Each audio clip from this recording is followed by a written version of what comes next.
back to Game Talk. I'm your host, David Meon. Today I'm joined by Connor. Hey, guys. But today, we are going to be talking about two of the hottest games of the hour, those being Resident Evil Requiem and Pokopia. So let's start with Resident Evil, because I literally just finished it. And when I say just finished it, I mean mere minutes ago I finished this game. Great game. I do feel a little pressured, like the last 3 hours or so, I was rushing so I could talk about it on the show. And you never want to do that. So, yeah, right? I have the literal opposite problem where, and you warned me about this, Ahmed was at my house the day Resident Evil came out, I think. And, yeah, Connor, you finished it eons ago. I finished it 2 weeks ago, yeah. And, I think something like that. And, I remember Ahmed saying, hey, don't rush it. We're going to talk about it on the show in 2 weeks or something. You need to remember it. And I was like, it'll be fine. And it is a little I'm digging for my Resident Evil memories right now. But let's start by just talking about Resident Evil Requiem in a spoiler-free way, and then we can get into spoilers once we feel done with that. So this game is interesting because I feel like it is the culmination of everything modern Resident Evil has been for the past several years, right? You have the remake style third-person gameplay with Leon, and then you have the kind of modern Resident Evil with Grace's sections. And I think, I have a lot of thoughts, but I think overall it works really well. Really well, yeah. I think Grace's sections are incredible. They're the highlight for sure. Grace is clearly the better part of the game for me. Yeah, me too. I agree with that. Which is an interesting thing, right? Because you can get into the philosophy of new Resident Evil versus old Resident Evil. I don't know. I think pound for pound, probably Resident Evil 4 Remake is still my favorite of the franchise. But I will say, how do I want to say this? I feel like it was nice balancing it out, but I feel like the third-person sections with Leon were a little watered down as a result. If the whole game had just been Leon, I feel like that would have been executed better. For me, all of the scary Resident Evils rank higher than the action Resident Evils. I don't think Resident Evil does action well enough to carry a whole game. And so I think Resident Evil 4 Remake is probably the weakest one I played. That's interesting. Okay. And not because it is bad. They're just different. Not because they did it poorly necessarily, but just because I'd rather play The Last of Us, for instance. If I wanted, I get what you're saying. The action just, and this is, I think, better action than Resident Evil 4 Remake. I think this is the best Leon Kennedy's ever felt to control. But so your opinion on this is more valid because you very recently played through all the games. But playing playing Leon sections in this game, I had the thought in my head that this it wasn't as tight feeling as 4 Remake. I think that's personally just incorrect. I think that's, I'm probably wrong, honestly, because it's been years I would since say I that's played 4 nostalgia Remake. goggles. Yeah, because I think it was tighter than my experience with Resident Evil 4 Remake. Perhaps that is a console PC difference, but I doubt it. I think it's probably just I doubt it. Your memory. I thought it was phenomenal. I do think the Grace part's of the highlight. I think it was pretty scary. Dude, so I don't know if we want to save this for spoilers, but the beginning of the game, the first couple hours or hour or so as Grace, probably some of the scariest Resident Evil out there, period. I think I agree. Right? I think it was just before the monster gets quote unquote gets revealed and you just don't know. Yeah. But something's in there in the dark. That was really scary to me. I thought the hotel screamed. section was very scary as well. Yeah. The very beginning. No, that's what I'm that's what you're referencing. Right. Okay. Yeah, I thought you meant at the care center. So oh no, sorry. I'm talking about both. Yeah. Right? The hotel was scary, and then the care center, I think the beginning of it. Yeah. Before the monster is revealed. Yeah. That part is probably the scariest part of the game to me. I think that the beginning third of this game, from the second you gain control to the end of the care center, I think that is the best Resident Evil has ever been. Ever. I think that's honestly, you're probably right with that. It's if that stretch of game is that is a 10 out of 10 yeah. horror game design, immaculately paced, Like the design, like the monsters, the encounter, everything is just Yeah. pure perfection. It's so good. It does this great thing, and it does it a few times. One of my favorite things in horror is when it introduces a mechanic to you. I'll use a very early game spoiler. There's a monster that can't go into light, and Yeah.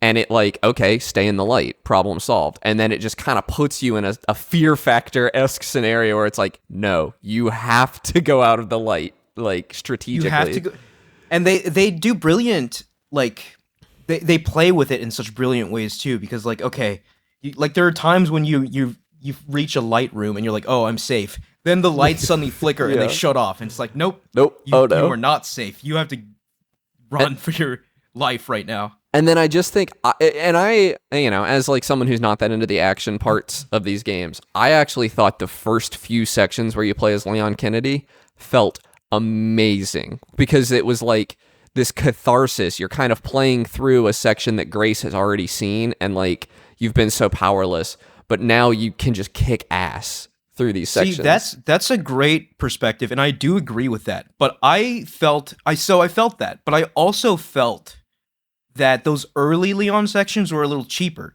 Really? Because, like with Grace, you felt like a sense of progression, right? Yeah. Like she started out like completely helpless, and eventually, like by the culmination of her sections, she's a Resident Evil protagonist, right? Right. Yeah. Leon, when you start off, he's Leon, right? Yeah. He's like, Leon Kennedy. Yeah. and you're mowing things down, and that feels great.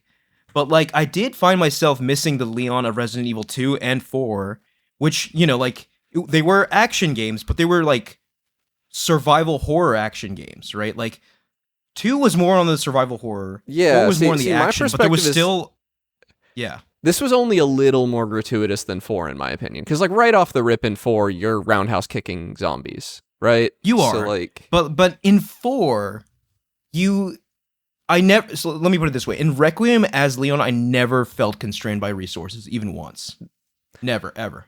And the only time it started happening was when like it became like Leon's half of the game proper, and then he was like the true protagonist. But I like then that. It was like approaching those kind of like survival horror elements that I liked more. So you see, But that that's what I was saying, is like Leon is a break from, and it makes the Grace section scarier that you get a break from the horror. I feel like you get to play as Leon. I think they used yeah. Leon effectively in that way. For And the I first half will of say, the like, my game. concerns were kind of like assuaged when you took control of Leon proper for like long stretches of the game. But at the beginning, I was just like, so like this is cool, but also what are we doing with Leon? Like, why does he even have ammo? Like you're just handing out ammo like candy, and like the sections aren't hard. You're just like massacring everything. I get what you're saying, which is cool. Like Leon's awesome. What game I love did his you play on, by the one-liners, way? Were you like but- middle difficulty? Yeah, middle, standard. Yeah, standard whatever modern they is call what it. I picked. Modern, yeah. Because I didn't want to do the And I do, and that's a great point too. I feel like all of these concerns might be completely hand waved away if you pick a harder difficulty, right? Yeah, like standard classic. Yeah, I hear Yeah, I Insanity. bet You unlock Insanity after beating the game, and I hear it's actually like gratuitously difficult. Like, don't even attempt it without infinite think ammo. all Resident Evil games have like that hardest difficulty. Like that's not, dude. So let's just talk about Leon for a second. So this is grizzled older Leon. He has a freaking like what is it? A hatchet Yeah, for some reason. I don't know why. Yeah, he has a he has a long-term side effect of, I believe, the T virus. It's the one from Resident Evil 2. And he never contracted it per se, but he has long-term exposure consequences. He and Sherry both do. But like that puts Leon in an interesting, like he's kind of like Snake from Metal Gear 4 in this game, where he's like kind of on a ticking timer, and he's like a gruff older soldier. Is like, I've seen enough of this. I've seen that take kind from of other stuff. people, and I agree with it. I think it is. Don't come after me here. I think it's much better done here than it was. I mean, you haven't played Metal Gear 4. I played enough of it to know that I don't like it. I played 4 or 5 hours. Oh, I didn't. Of Metal Gear Solid 4. I didn't know that. Oh yeah. No, I had it on PS3 when it was new. I did not like it. Yeah. Yeah. I mean, Leon is just so likable. It's Yeah, fun he's seeing like- him in cutscenes. It's fun seeing him drop his stupid 90s one-liners. Leon's it's fun great. controlling him. But Yeah. I also think Grace is the best Resident Evil protagonist ever.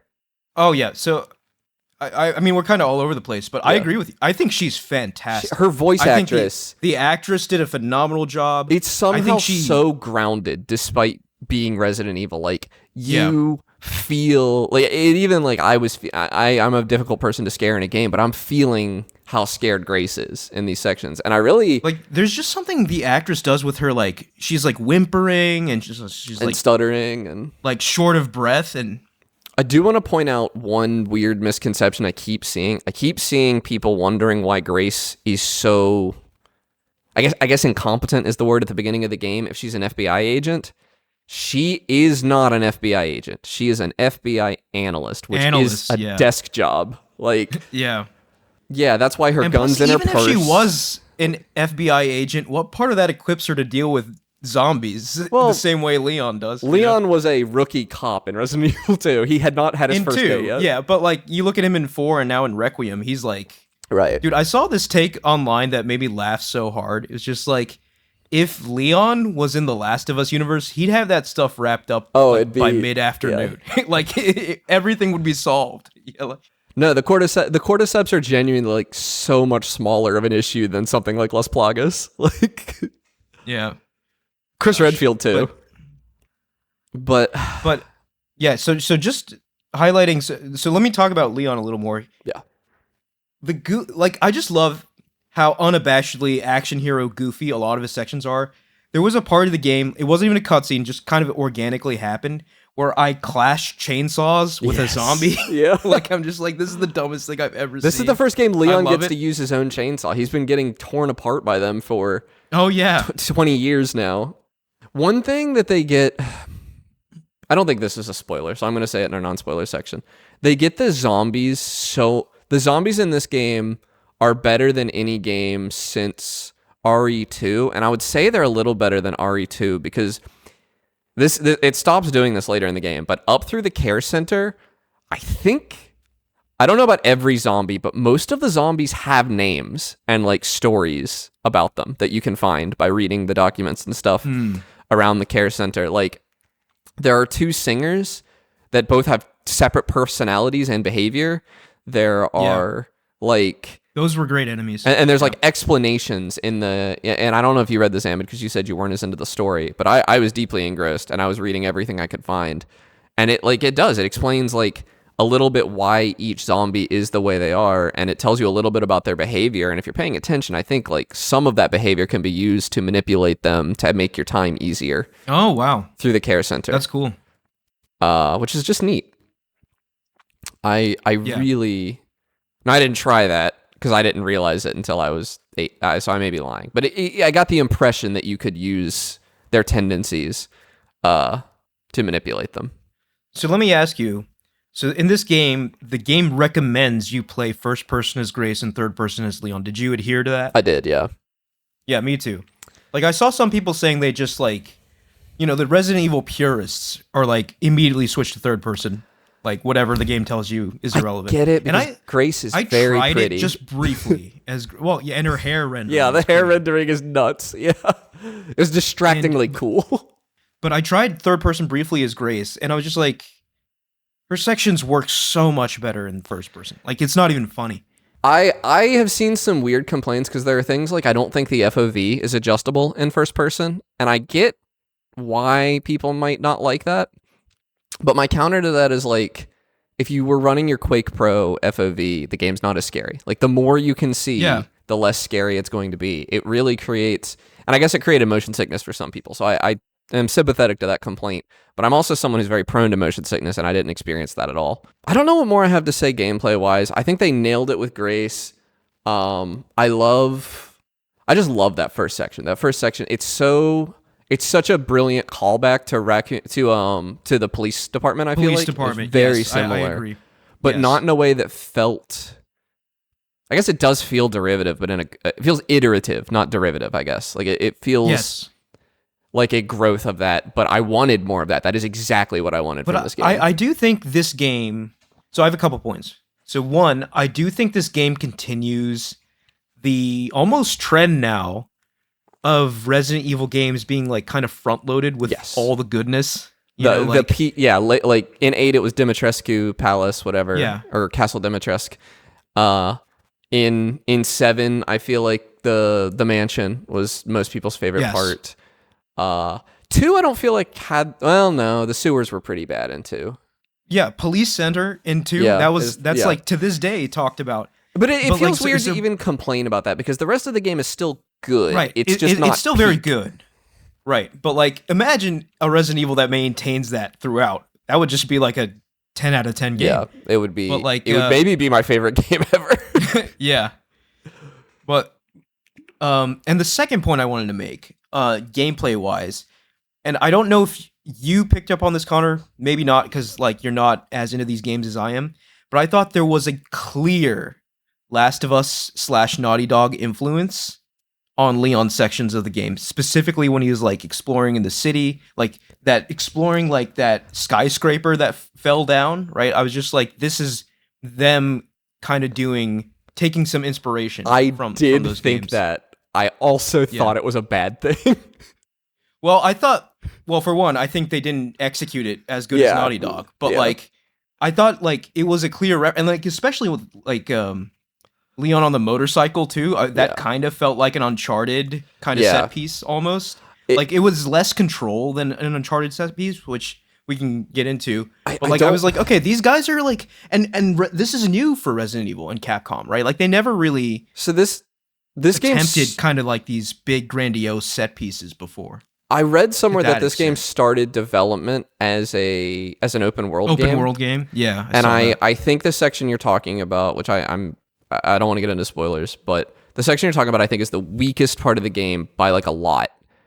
And I think it is mostly holdover from that, from when this game. I do get that sense, right? Like, you look at this game, and it, in many ways, it does feel like a couple games stitched together. Like, like Grace's and Leon's sections are completely different, but then within Leon, you have like the Leon open world kind of section, and then the Leon more linear sections. And I think on like, replays, I do think they took like a lot of ideas and kind of mashed them together. I think on replays it won't be so bad.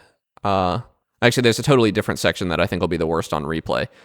Because I'll know where to go, but there were definitely points in that section that I was just like, where do I go? Like I have no idea. Yes, I agree. To do. Yeah, it was frustrating. Yeah, I never felt that. I felt that a little in the sewers of RE2, I guess, but nowhere near as bad. Nowhere near, like, it was usually the first or second place I checked once I had the curiosity to check somewhere that I was right.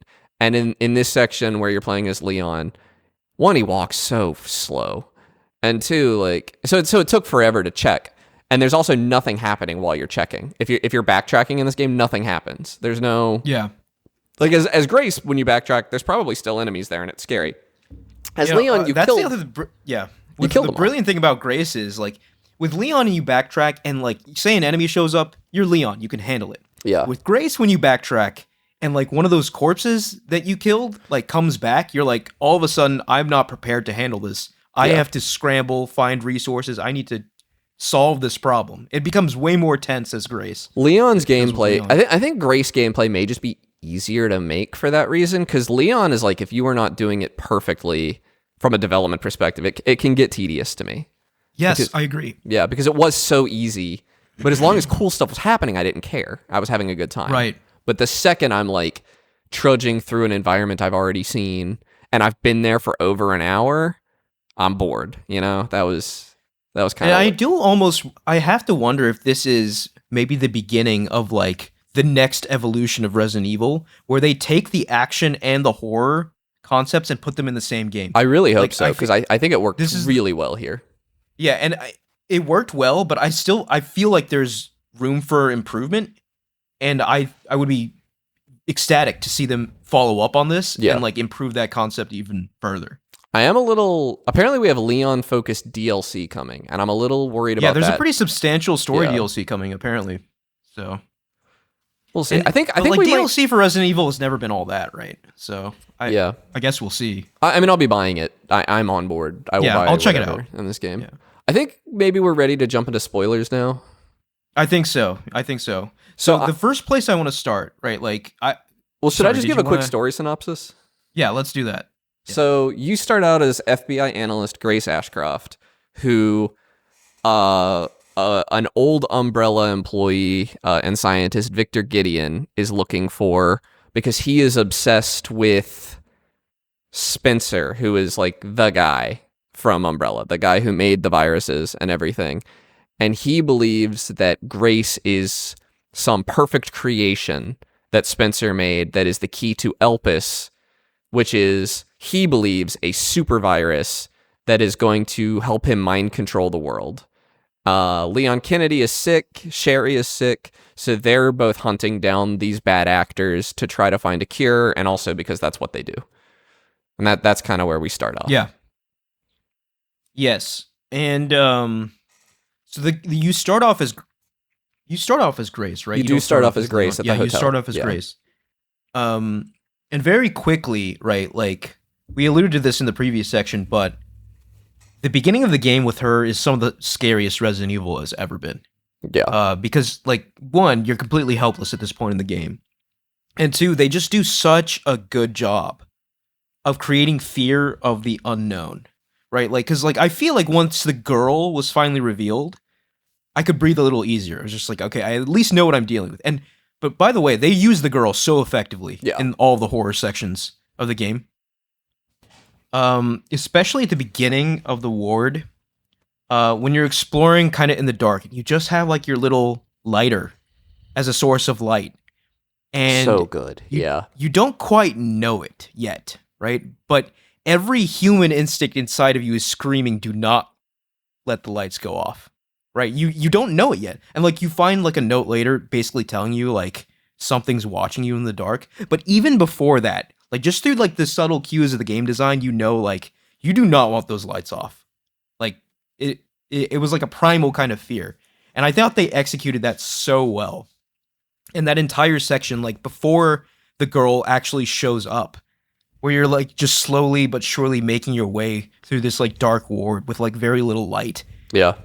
Superbly done. One of the best horror sections in any game, I think. Yeah. And then when she shows up and becomes an actual threat, I feel like it's less scary, but you're still like on high alert every time she's around. Because there's multiple sections in this game where she shows up and you cannot kill her, right? Like you're not Leon Kennedy. You have very limited resources. You basically have to sneak around her and make sure you don't get caught because she will kill you in 1 or 2 hits. Yeah. I very much like found myself holding my breath. Like if I was hiding behind something and she was walking past me, I'm like really clamped up, you know? Yes.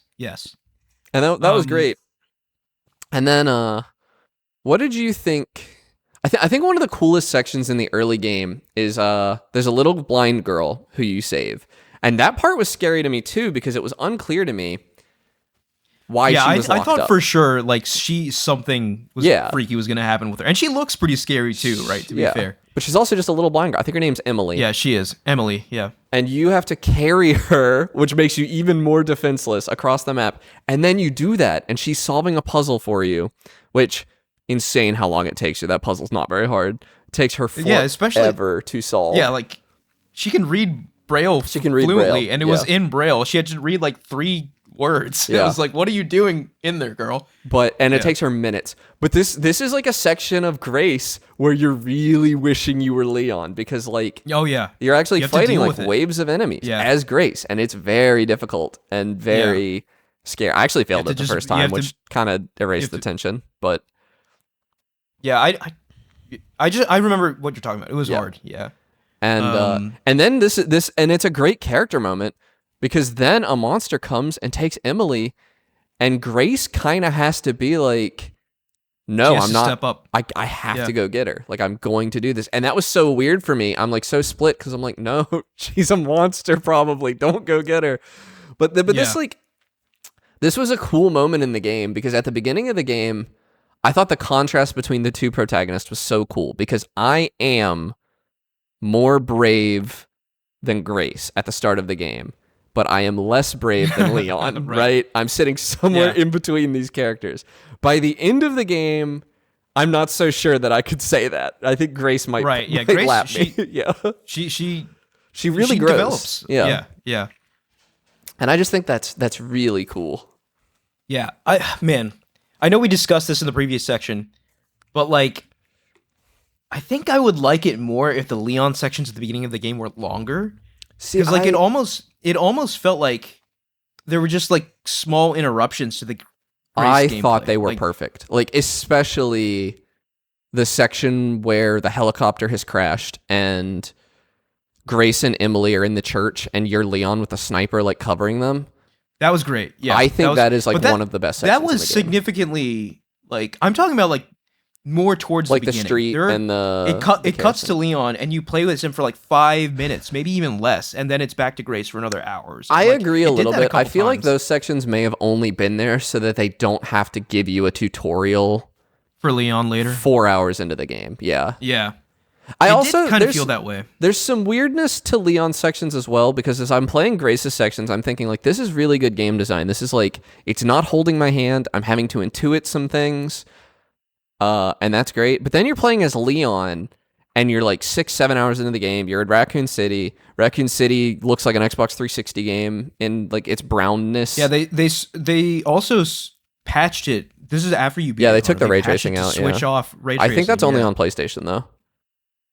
I think it's on the consoles, right? Yeah. like just the consoles. Right, yeah, the consoles. I don't know why I said play, because PlayStation's the only one anybody's playing this thing on. But Well, I think they took it out while they figure out their denoiser thing before Yeah. they put it back in. I didn't notice any issues, honestly. This game looked probably the prettiest game I've ever played from start to finish Yeah. to my eye. Like, but I mean, outside of those sections, the game was just gorgeous, absolutely gorgeous. but the Raccoon City sections as Leon just drag on so much, and they're so brown. So the environments are so uninteresting. And then there's a section that like just pissed me off. It's at the very end of it, and you're like walking along a skyscraper, and the enemies are like standing on glass, and a pop-up comes up on the screen and says, "Shoot the glass out from under the enemy to make them fall." And I'm they like, shouldn't have. They what shouldn't have game given am the I like? pop-up. What is this? God of War Ragnarok? Like, come on, let me try things. Like the game had been so good up until that point, so it really just felt like suddenly I was playing a felt totally different game through that Yeah, section. it felt like a couple different games. I'm very curious if they ever hear about the development of this game, because Yeah. it does feel like a couple games, like pieces of a couple games. and I really like that Raccoon City section just drags, and I think Yeah, that it is probably the low point of the game. it is rewarded, I guess, because you do get to go to Raccoon PD, and that part is kind of sick. That was cool, but like it felt a It was little very blink and you much. miss it. It was so quick. No, well, it was quick, but like what I was saying was like it was really leaning into, hey, remember Resident Evil 2? Yeah, Like, it was even like, down to, yes, like, everyone remembers Resident That's Evil 2. not that's not Mr. X. That's a different tyrant. Like it's not the same yeah, one. but like so but Leon even's like, yeah, I've dealt with you. yeah, I before, do it remember again. you. Like, Yeah, says- it's like yeah, I come on, remember. man. Yeah, it's a it's little just like- gratuitous, but it that right, but like I was smiling the whole time, like I was into it. The other end of it is like it probably cost them like nothing to make that, because those were literally the assets from Resident Evil 2 To remake, yeah. So I mean, yeah, he looked exactly the same to my eye, at least. yeah. No, I'm 100% like those were just the same assets. You just It was- played it. Yeah, Yeah. it was the same. Oh, I do want to shout out. I resent myself for not remembering to mention this during the non-spoiler section. Finally, a Resident Evil game with functioning HDR. Finally. Oh, It yeah. Just It worked looks out of the great. box, and Yeah. it is The gorgeous. dark parts are great. No mods. I've still seen people modding it to like lower the black floor or whatever. I actually think that's artist's intent in this game, because it is not in every scene. And if it's not in every scene, then it is like, oh, you're accenting this scene by graying the blacks or whatever. Anyway, marvelously beautiful game outside of Raccoon City, where it just drags. But yeah, so like we mentioned the Raccoon City Police Department, which like obviously a huge nod to Resident Evil 2, probably the Yeah. most famous like set piece location of any Resident Evil game. But you don't do Raccoon anything City there. Police Department. Yeah, you just kind of stroll through it, right? Yeah, then you fight the Mr. X tyrant. copy shows Yeah. up. Yeah, and Which is you deal a with him. decent boss fight. I think this game probably has decent, some of the better boss fights of Resident Evil. and I but- do like that, you know, like obviously in Resident Evil 2, Leon was running away the whole Right. time from the tyrant or Mr. X or whatever. And in this game, he dispatches him pretty quickly. Yeah. You know, it just kind of shows how advanced Leon is now. Yeah, he's at him dealing for with these sure. kinds of situations. Yeah. And God, all the one-liners are just so good. He's like the cheesiest like 90s action star, but he pulls it off, man. Yeah. He pulls it off, and it's very lovable. I will say towards the end of the game, right? So like you make a choice, which I think is a new thing for Resident Evil, right? Yeah, I actually was curious how you would feel about this choice, and I'm disappointed. I think it disappoints me most that you hadn't been paying attention to the story because you didn't know what to choose on this. I had been paying attention to the story very closely. I did not know what to choose on this, and that is the point. Oh, you did not? No, it does not okay. tell you. You have to infer from your understanding of the whole game. And I did choose correctly, but it was one of those moments. It is you get Elpis, and it says, do you destroy it or do you release it? This is the virus that everyone's been looking for.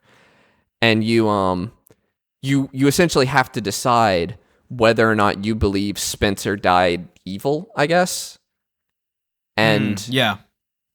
Which I guess if you've played Resident Evil 5 and 6, I've seen a lot of people saying like, it's really messy to believe that he was not an evil bastard to his death.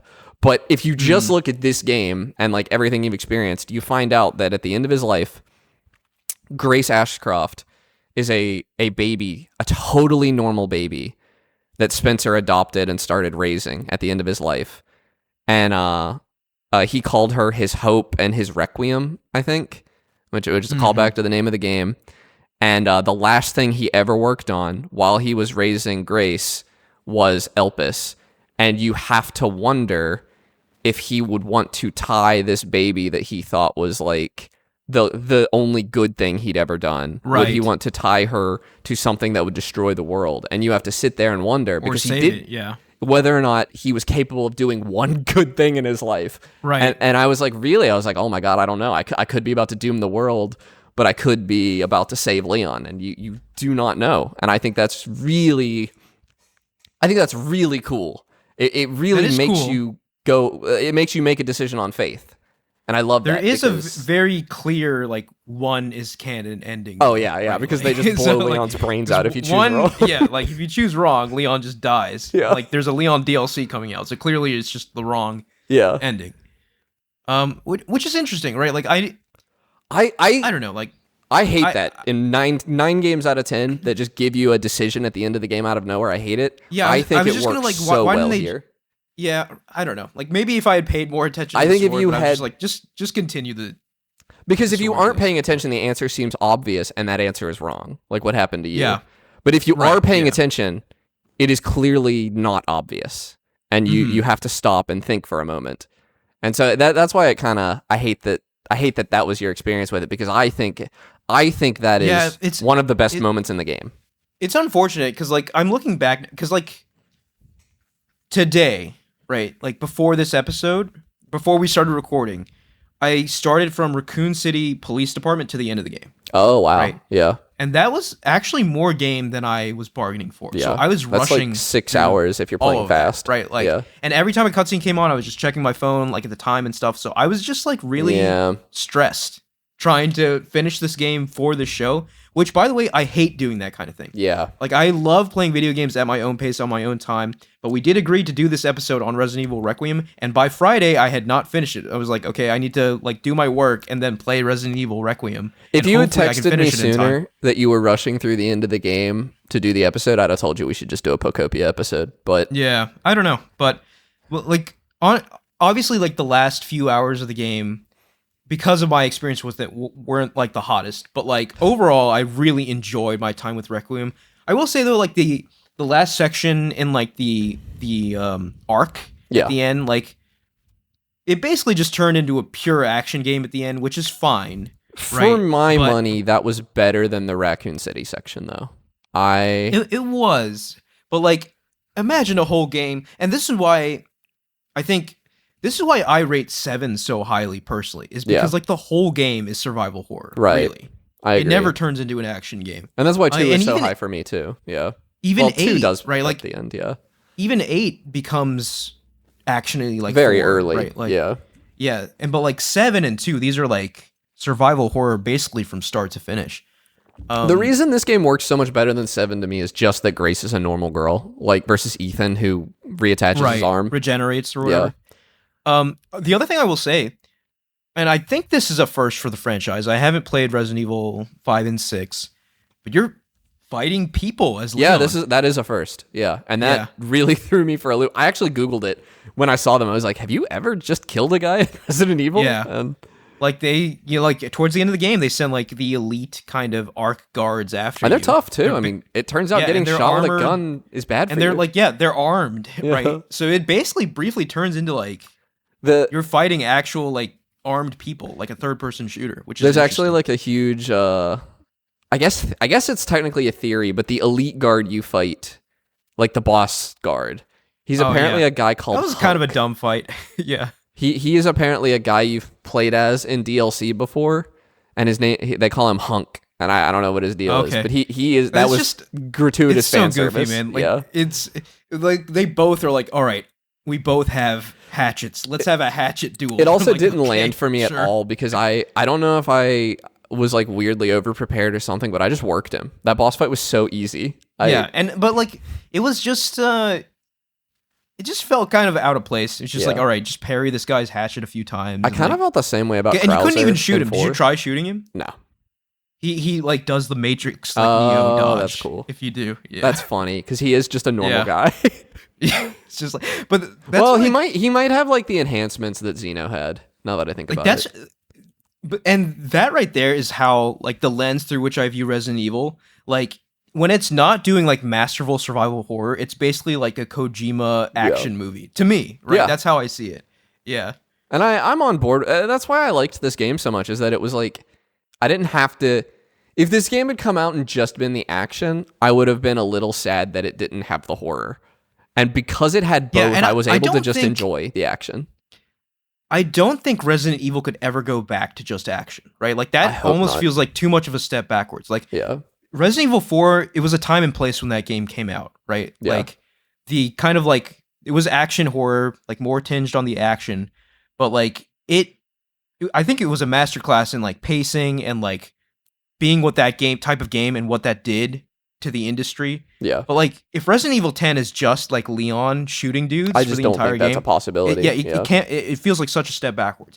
That survival horror, specifically like that first person survival horror, is now so core to the identity of Resident Evil to me. There's also just I feel like it has to keep that. There's so little well, let's take a step back. This game sold 5 million copies in like 4 days or something. Insane performance. They're gonna follow this formula again, but a step back is like we don't get that much AAA horror. It's basically Silent Hill and Resident Evil, right? Yeah, and there was like basically Dead Space, and then you have one-offs. Yeah. But for the most part, it's really just Resident Evil right now. I guess we have a Silent Hill coming. And even with Resident Evil, dude, like they have like a monopoly. They release a game almost every year. I feel like there are 30 games in 30 years. Yeah, 30 games in 30 years. That's unbelievable, dude. That is unbelievable. Wow. Yeah. Yeah, they're just cooking with Resident Evil. Like it's Capcom's just cooking, man. They're the best to ever do it. It's crazy. They are just on a legendary hot streak right now. Like they're at their peak and they can do no wrong. I mean, this until game was, they do, right? Requiem was so good it made me install the Pragmata demo and play it and like it. Yeah. It was like I need more. Like I need put it in my veins. I don't know. I really liked this game. I think... Is it your favorite Resident Evil game? Oh, yeah. Yeah, it is. Really? There's maybe a little recency bias to that, and I have to point out that I haven't done replays of any of them, and I think 9 might be one of the weaker ones on a replay, especially because of that, there's a section in the middle of the game where you play as... You think you're playing as little girl Grace at the time, but it's not. It's just a random other little girl. Oh, yeah, right. And you're hiding from the... And I think that's going to really drag on replays because it is so... Well, that section's scripted. Not too long. No, it's not.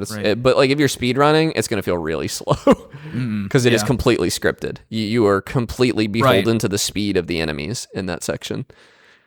But yeah, I think it is easily my favorite. I think it's a top 3. I would have to think about it, and I would probably have to revisit because it's been a while for the other games. But I think it's a top 3. For me, it's probably like 9, 2, 8, and 7 are tied 4 of the games that I've played. Yeah. Like 9 is just on top for me. I think I don't know how I would feel having to play through the Raccoon City section again, but I don't know, man. I was Yeah. just really Well, psyched. I I think couldn't put it down. and again, like Resident Evil, and this is what I love about Resident Evil is that they're unabashed video games, right? Like when you start playing as Leon, you legitimately start getting like points for killing enemies that Yeah. you could spend Yeah. on guns, and it was like, I love how video gamey this is. On replays, And, they incorporate that into the full game, by the way. that's what I was going to kind of allude to is that Resident Evil is such a replayable game Yeah. as a single player game, which you don't see often, right? But like Yeah. they are designed to be like, okay, your first time through is your experience getting the horror and everything, Yeah. and then subsequent playthroughs you can probably beat in less than half the time. Yeah. There's a challenge to beat it in 4 hours.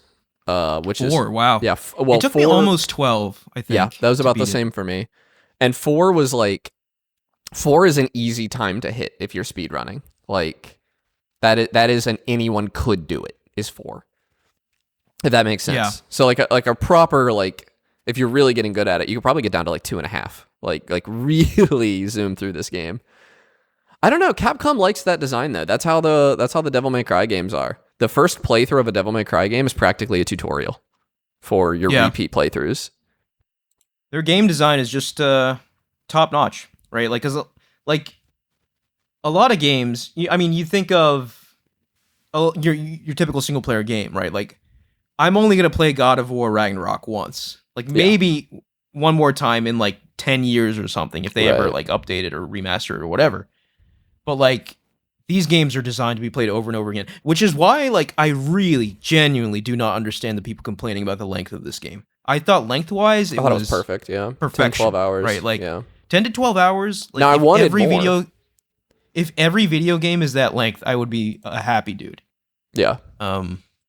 I found myself wanting more, but like that was just because of how good it was. Like not because it needed to be longer. I found myself wanting more of the Grace sections. But yeah, final thoughts. Resident Evil Requiem.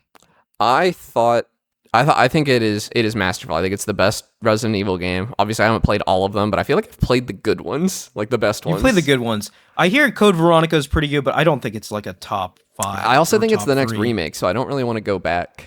Right. The rumors are we're Yeah, at getting this Code point, like, Veronica. I'm just not going to touch any of the old Resident Evils. I have full faith in Capcom to improve them and like release them, and they'll be great. Yeah. Yeah. Awesome game. And now for another awesome game. Pokopia. So let me just tell you, Connor, interspersing these two games, Requiem and Pokopia, Oh, you were playing them at the same time. phenomenal That's crazy. Just divine. Just pure gaming bliss. The finest pairing. It was like the finest wine with the finest cheese. It's your Doom Eternal Animal Crossing. Yeah. Although, like, I will say for the past couple, like, I haven't touched Pokopia in maybe 3 days because, like, Resident Evil and in One Piece as well. Like, Work did it to me. I heavily haven't been distracted. able to grind Pokopia the way I would like, but that's fine because that's the kind of game it is. Let's just talk about what the game is real quick. Pokopia is a life sim building game. It's by the Dragon Quest Builders 2 team at Koei Tecmo. I think they're Omega something. I actually don't remember. Omega Force? Omega Force, yeah. And they were handed the Pokemon IP, and they just let them cook, basically. So it is, for all intents and purposes, it is a Dragon Quest Builders game, which I liked what I played of Dragon Quest Builders 2, but I like Pokopia so much more. And a lot of Animal Crossing vibes as well. Yeah, like the UI is straight out of New Horizons, which I think is fantastic because that game just had a good UI.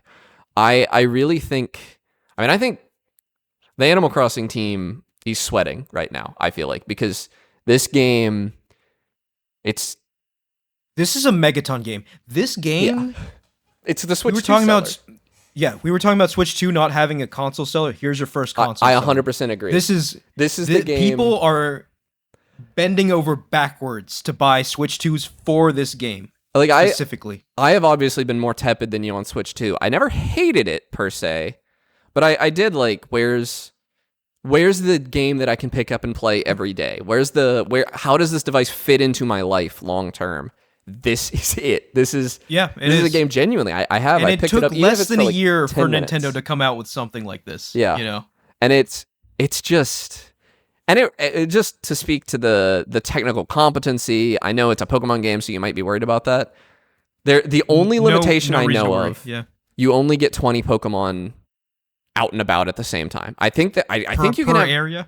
No, I think you can have an unlimited number living in the area, but only 20 of them like are going walking to around. actually be around. Like, And I think that's fine. I do too. Especially like no looking problem. at the areas themselves, right? Like they're not like small by any stretch of the imagination, but like seeing more than 20 out and about would feel There's kinda also crowded, I think. a generous resource, honey, that if you go to a Pokemon's environment and use honey, then it'll spawn them in so that you can do whatever you wanted to do with them.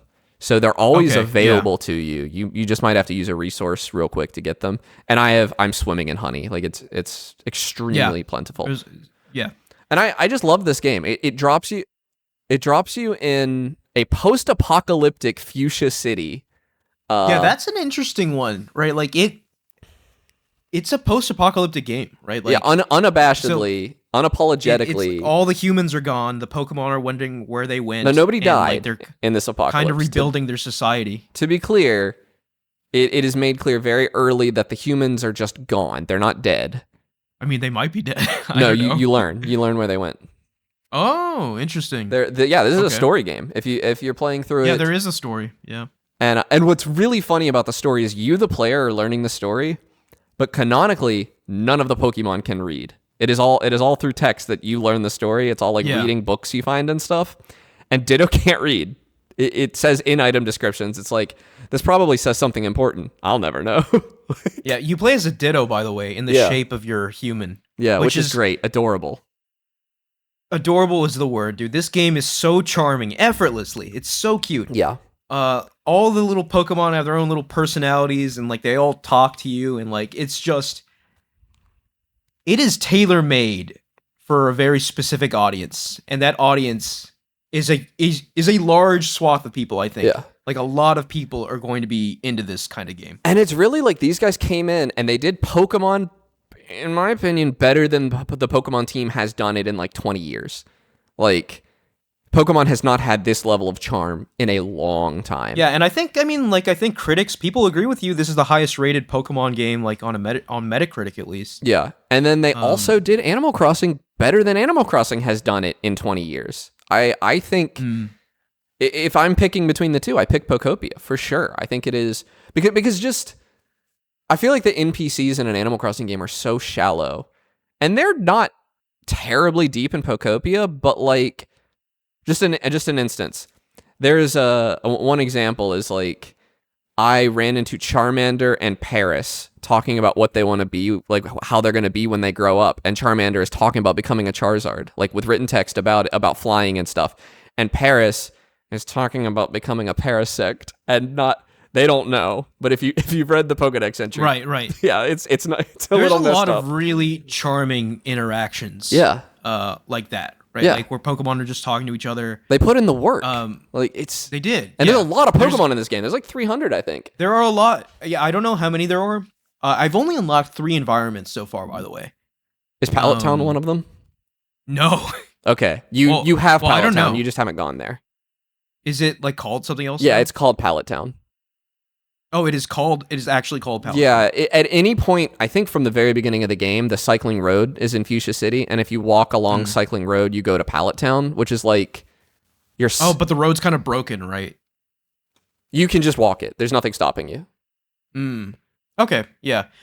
Point being, like, I feel like I've barely dipped my toe into this game so far. Yeah, 3. So there's only 4 story locations, and really. Yeah, and so I have the main. So I have the starting place, Yeah. the beach, and then like the place with the red grass. There's only one more. Oh, okay. And then Pallet Town is your like single player sandbox area where there's no. Well, I think there are lore tidbits there, but there's no. Like there's kind of a story in each of those areas that you play through. You rebuild the Pokemon Center. You do a couple other things. You typically summon a legendary or something. Like stuff like that happens. Pallet Town doesn't have any. No of that. legendary. I have not encountered a legendary yet in my time in this game. Yeah. I didn't feel even like know you could. I thought you had to before you could get to Bleak Beach. That's somehow I have not. crazy. Yeah, no. That's fast. So you haven't made it rain yet. Oh no, I did. Sorry. Yeah, like I meant like in your village or whatever. Oh no, yeah, I mean like Kyogre showing up. Yeah, yeah, And yeah. I yeah, did all that. Yeah. yeah. I Um. think you can get legendaries to live in your villages, but I think it is a more complex thing than the story. I don't know. I haven't done it. Yeah. But like, yeah. I mean, you said there's only 4 areas. That kind of surprises me because it felt like to me that the game was just going to keep opening up more and more and more. No, Pallet Town is huge. Like Pallet Huge. Town, Okay. Pallet Town or a Cloud Island. I don't know if many people will do both. I don't know if I'm going to do both. I think I'd rather do a Cloud Island, which What's is I don't even know what you're talking okay. about. Yeah, sorry. Step back. A Cloud Island is a multiplayer space that is hosted on Nintendo. Like, it is not hosted locally, but what is neat about it is you can give the code to your Cloud Island to your friends, and you can all play on it, regardless of who. Like, you don't need it's a dedicated server. Nobody. Oh, So like wow. you and I could have a Cloud Island, and you don't have to be online for me to play on it. I don't have to be online for you to play That's on it. amazing. That's an incredible service to provide. But the downside Do you is start over or like how does that? yeah, work? you get to keep all your abilities and you get to keep your habitat decks and your Pokedex, but no items. You cannot transfer items between multiplayer. And so I kind of think like for my money, the Cloud Island is the meat of this game. I would love to start one, and I genuinely I feel like there's 1,000 hours of content there. Like I mean, like, so how does it work? Right? Is it a separate space or is it just like you're starting a new game? Like, is it it's a separate space. It is a single map that is like separate map? yeah, that has a couple of biomes Oh, in it. okay. And That's you can cool. you can also do dream islands. I don't know if you've encountered these yet. I have done a couple Dream Islands. You can But, like, visit I a haven't- dream island from a cloud island, and it is like all those items stay in your cloud island inventory. So that's how you get Okay. resources there. Yeah, I haven't found too much on the Dream Islands yet. To the point where I'm like, there's probably something I'm missing on the Dream Island. The 'Cause Dream it's just like I Islands- go gather a few resources and come back. The dream islands really exist because there's a finite number of resources in the main areas. And so at some point, like you're not going to have any trees to chop down in your main area, or you're not going to want to chop down your trees because they're there for aesthetic purposes. And you need the dream islands in order to gather resources. That's what they're for, basically. Right. Okay. Like I need iron ore really bad. I don't really want to dig a hole or a mine in my actual world. So I'm going to go to a dream island that has iron ore Yeah. and mine there. And that's how that Are works. you basically. how deep are you going with like building houses for everyone and that kind of thing? Like, are I'm- you actually making a little village? I did that in the first area to an extent, but Yeah. now like I realized I was like unlocking all these abilities and things, and I kind of realized I just want to, and this is like, I think I'm actually hurting the experience for myself a little bit and not doing that, but I kind of just want to get all the abilities and then go do Pallet Town. I don't want to put all this effort into these areas that like, I really like the Withering Wastes area, but I don't like Bleak Beach. I just don't really like the look of it. Yeah.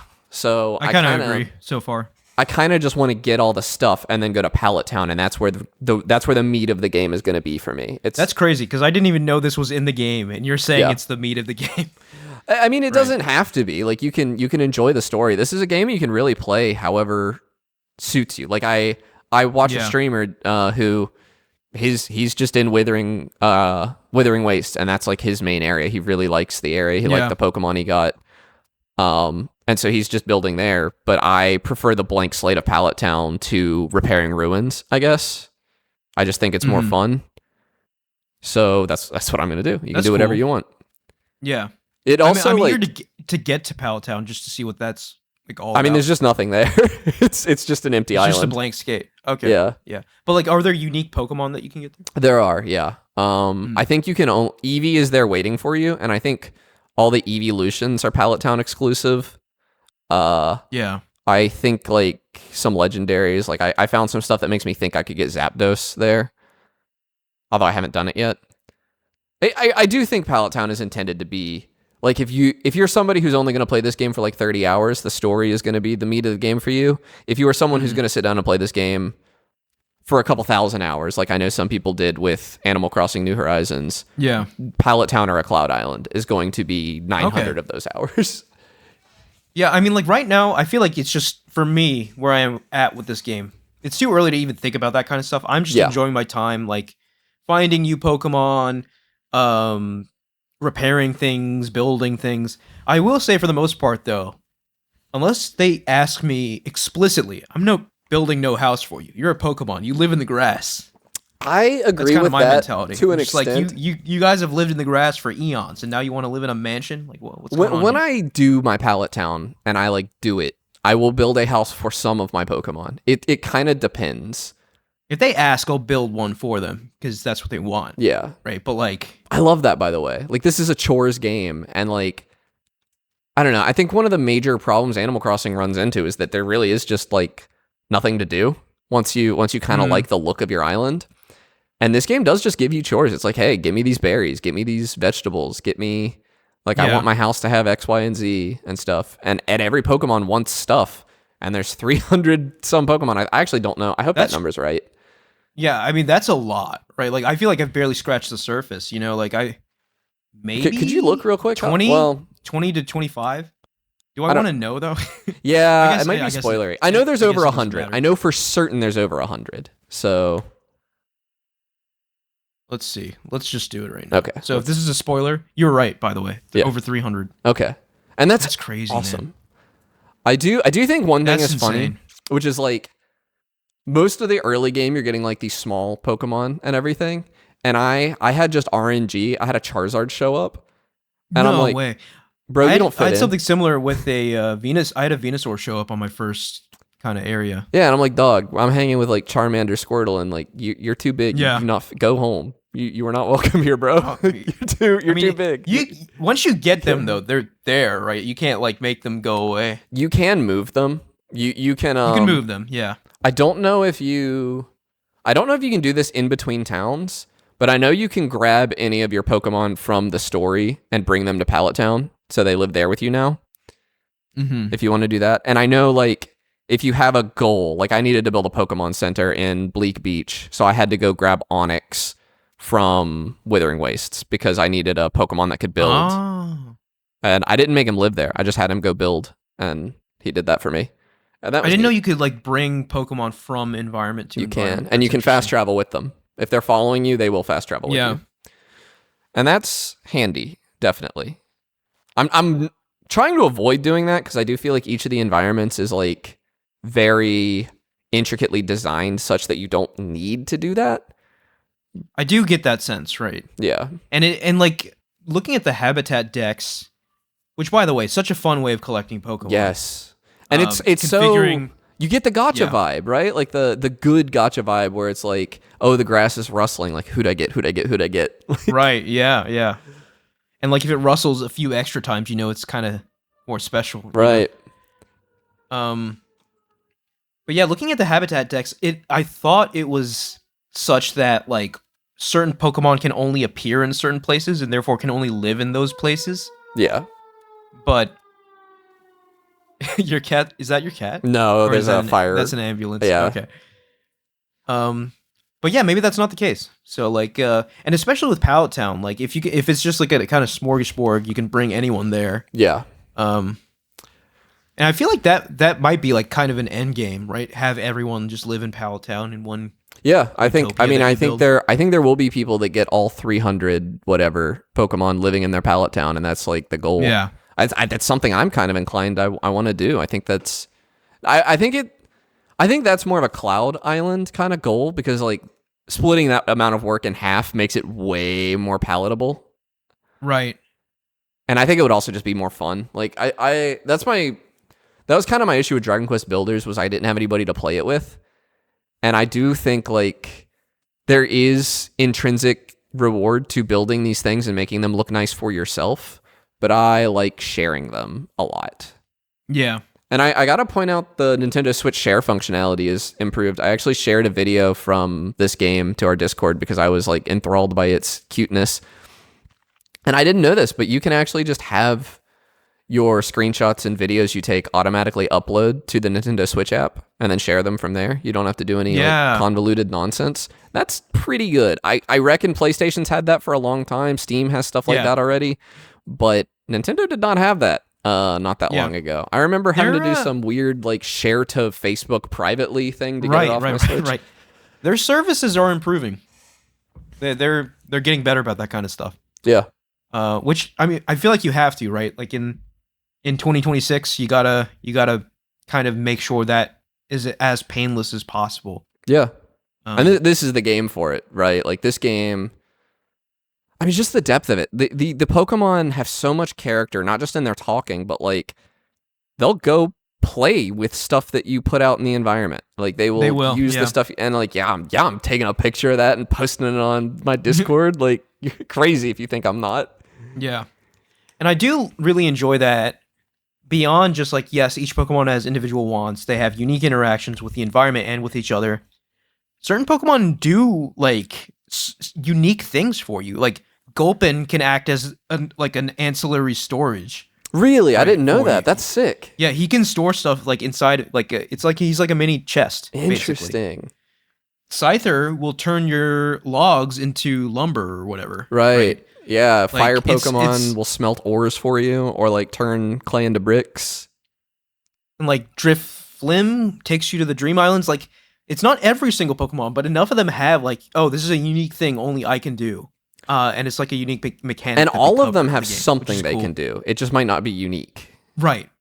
Yeah. Yeah. All of them are useful for something. Like grass Pokemon make your crops grow faster. Right. Drillbur can help you, and I imagine other ground types can help you like find buried treasure and stuff. It's Oh, cool. I don't think I've done that yet. Yeah, I haven't either. I just read about it. I think it's really neat. The game, I don't know, man. This game's got some staying power for me, I think. And it's such a nice pop in for 15 minutes, do a little thing kind of game. Oh yeah, and they have that kind of Animal Crossing encouraging you to play it every day too, because like sometimes when you're building something, it's like, oh, come back tomorrow, right? Like right. And I don't think like, other it'll take games a day. can do that. I think Nintendo actually has a patent on that, I believe, where only Oh really? yeah. So other games have not really been able to do stuff like that because Animal Crossing has pretty much owned it, and I guess still does. But I think it's neat in this game. I do think I did get frustrated at one point because I was like binging this game, and I got to the point where I couldn't progress the story without wheat, and there was just no way for me to get it. I needed my crops to grow, and I actually did just have to put the game down for the day, and that sucked a little bit. I mean, I could have done other stuff, I guess. I could have been like building on my pallet town or whatever, but I could not progress the story anymore. And I found that a little frustrating. But overall, I think it's charming. And I think it kind of instills the intended play style into the game, which is not... They will let you binge this game, but that's not what they intend for you to do, I don't think. They intend for this to be a check-in on it every day game. Right. Yeah. Man, what? Yeah, what a game. Yeah, I think it is... And just like looking online and like anecdotally, like people I know, Yeah. people are frothing at the mouth for this game. Yeah. Like, people want to play this game. They want to get a Switch 2 for this game. I think this game is going to set Switch 2 on fire in a way it hasn't been yet. Yeah. And I'm excited to see it. There's a system in this game to visit other people's... This is the other thing you can do with a Cloud Island. You can set your Cloud Island to private, but then share the code anyway. And people can like... There's like a VR goggle item that you can use to go visit the island, but you can't make any changes. So you can go like visit other people's islands and stuff and hang out. I think that's so cool. I think you can probably like share it such that it has a whitelisted list of players who can make changes, but other people can't. I don't know.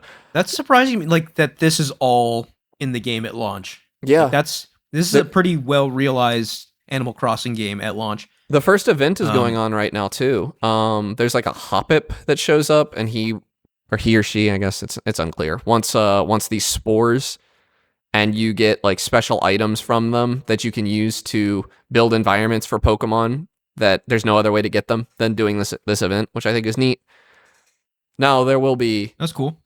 There's like a 3D printer in the game that you can use, so like as long as you know somebody who did the event, you can like take a picture of the items from it and then 3D print them, and you can still... So it's not going to lock those Pokemon, but the only way to get them like the intended way is to play this cool little event they have going on right now, which I think is neat. I like that the backup is there and the event is happening. I think this is something Pokemon has historically struggled with, in that their events are usually like kind of ass. Like it's usually like, oh, talk to a guy at the Pokemart and he hands you a Jirachi. It's Legendary, like, yeah. that sucks. This is a little more interesting. Not a lot more, but it is a little more.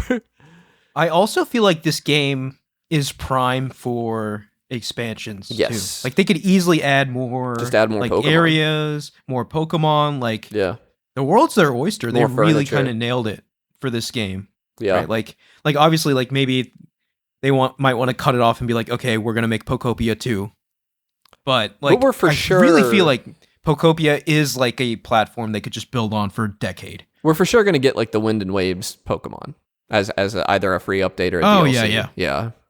I think there's like no doubt that they're going to do that. It would be silly not to. And like I don't know, Wind and Waves weirdly fitting for this kind of game. This game is so good. It is like making me like Pokemon again. Like not even just Yeah. this game, but I'm like, do I want to Revitalizing. go back and finish Scarlet and Violet? Do I want to like replay Emerald? I was like looking and like, I've got all those like really nice Pokemon trapped on Diamond. Could I like find a way to get them? Yeah, to the Switch? dude, that's been like a pending project for me too. Where like obviously like they shut down like the 3DS kind of. Do you have a transfer 3DS? storm? I do. Yeah. There is a tool called, I forget what it's called. It's PK something, and it's not PKMN, but it is a. Like I'm sure there's a way to do it. It right? is a third-party Pokemon bank Right. thing that will like check the legality of your Pokemon and try to preserve the legality of your Pokemon. But you don't even need black or white. You can just get them off of like Diamond or something and move them to Pokemon Bank. You do have to pay for a year of Pokemon Home, which is Pokemon Home is free in the base tier, but you have to pay for it to transfer from a 3DS to a Switch, which is super annoying. And it's like $16. But yeah, I will do that I don't one know, time. Right. Like there were times like for the past several years now, right? Like because I remember a couple years ago they were like, okay, this is it. You got to get your Pokemon off the 3DS or you're gonna miss your chance forever, and that came and went. But like I always like a couple times a year, I'm like, maybe I should move my Pokemon. Did you get like, them it to would the be 3DS? nice. I never even got them off of Diamond. They're stuck on Diamond for me because I never played They Black and White. are. I'm pretty sure they're on the 3DS. Yeah, they're on Okay. like the whatever the Pokemon Bank equivalent is on the 3DS. Oh, okay. Pokemon Home, right? It's that what it Pokemon. is? No, Pokemon Bank is the old one. Pokemon Home is the new one. Okay, they're on Pokemon Bank. I'm pretty sure. Okay. Yeah. Yeah. So- I actually have my 3DS charging right now, and I'm going to Because it really is. It's like decades of memories. It Yeah. really is. Especially I mean, like if you've played every Pokemon generation. I'm pretty sure I have my original starter from like. I might have my original starter from Ruby. I don't know. My Oh original yeah, Trico. I for sure do, dude. Like I for sure do. Oh, I have my no. Blaziken from Ruby. I don't think I do because my original copy of Pokemon Emerald got lost, so I probably don't have that. Yeah. Mm. But like I definitely have everything. Like I even remember there was a Blastoise that I had that I entered in all the contests in Ruby Yeah. and Sapphire. Like Really? all of them. Did you win? So and it's won? just and won like I won every contest. So it's just loaded with ribbons, right? Loaded with ribbons. And like even in the future games the ribbons are preserved. Yeah. Right? So I'm very curious to bring that Blastoise all the way forward and see if like hey, are those ribbons still there, Yeah. This is like maybe a bad take, but I feel like I have like the deepest possible hatred for Omega Ruby Alpha Sapphire that a human being could possibly have. I hate those remakes. And a big part of that is I feel like it really devalued a lot of Pokemon. Like it made Deoxys just a normal encounter. Deoxys used to be an extremely rare Pokemon. And now you couldn't even get it normally. You had to get it through an event. Which I think was also bad. But he's just part of the story. Like he's along the way you get a Deoxys, basically. He's in the post game. And I think that is also bad. Like it's a little too easy to get. And then there's just like a million legendaries that are just floating in the sky in that game that you can get. And I feel like that has devalued my catalog of historic Pokemon a little bit. Well, I mean, like, not necessarily, right? Because when you inspect a Pokemon, you can still kind of see like a date, right, or a trainer You're right, ID, yeah, right? and where you got Is there a them. date on them? Like that would be kind of cool, right? Like this was caught in like 2007 or something. I don't know if it tells you the date. It tells you the region, and it tells you the trainer. I don't know. Yeah, the trainer ID I know for sure comes forward, which is cool, and the name I think. But I do think I'm going to do that. I think I'm going to get them onto Scarlet and Violet at least. Scarlet is the one that I have, and just to have them. You know, I don't know how much Yeah. longer my Pokemon Diamond is going to hold out. You know, I don't know if those cartridges rot over time. I don't know. Something to be concerned about. But yeah, I don't know. This is I would have said I don't really like Pokemon 2 weeks ago, and I now like Pokemon again. You know, it's that powerful. It's crazy. Like, for one, it's crazy the power Pokemon has on people. Yeah. Right? Like, because like, for one, like you're an avid video game player, maybe relapsed fan of Pokemon, or like a lapsed fan of Pokemon. Yeah. And this game is bringing you back. Yeah. But this game is reaching people that, like, I wouldn't even consider like hardcore Pokemon fans. It's reaching right? the cozy like maybe gamers, that's kind of what I'm trying to say, right? Like, they know what Pokemon is, they know what Animal Crossing is, and they're like, I want that, you know. So I'm very interested to see the sales for this game. I know it's surpassed 2 million copies already. Yeah. Right, which is, considering that the Switch 2 is less than a year old, I think that's a very impressive number. Aren't there only that's probably It's only like 10 million Switch 2s out there, right? Something like that. I think it's like maybe 20 million. Okay. But let's be generous and say it's 20 million, right? That's like, still 10%. That's huge. 10% of the people who bought a Switch 2 have this game, right? Like, Yeah. this, I think, is poised to become the Mario Kart 8 Deluxe of Switch 2. I would love that. I would love for that to be the case. Well, so you probably meant through like updates, but I more so meant through sales, right? Like, I feel like this will just become a sales juggernaut. I just mean persists. from it being like a long form game that gets a ton of support along the way. Yeah. So, well done. And I would argue, first true system seller. Yeah. Like a must play game on Nintendo Switch 2. And could you have made this game on the Switch 1? Maybe. I don't know. I think it'd be a Like, rocky 30 FPS, and like you probably couldn't have 20 Pokemon on the field. And You got to think, dude. You got to think they tried. I feel like they had to have tried. Yeah. Because like, you can't tell me the appeal of releasing a game like this on Switch 1 and selling like 50 million copies. Did like, they try, or did they realize that it was going to be a system seller? Did they realize early on that that's they were true, cooking? right? Like, yeah. That is also, like, I would lean towards like they probably tried and were like, okay, let's just keep it exclusive because it won't run too well on Switch 1 because the sales, right? Like, it's just, especially with Pokemon, it's so hard to ignore the sales. Which, you know, is why I'm surprised Wind and Waves are Switch 2 right off the bat. Yeah. But like, I think this just goes to show the strength of really good exclusives, right? Like, really good exclusives will compel people to move onto your ecosystem. Yeah.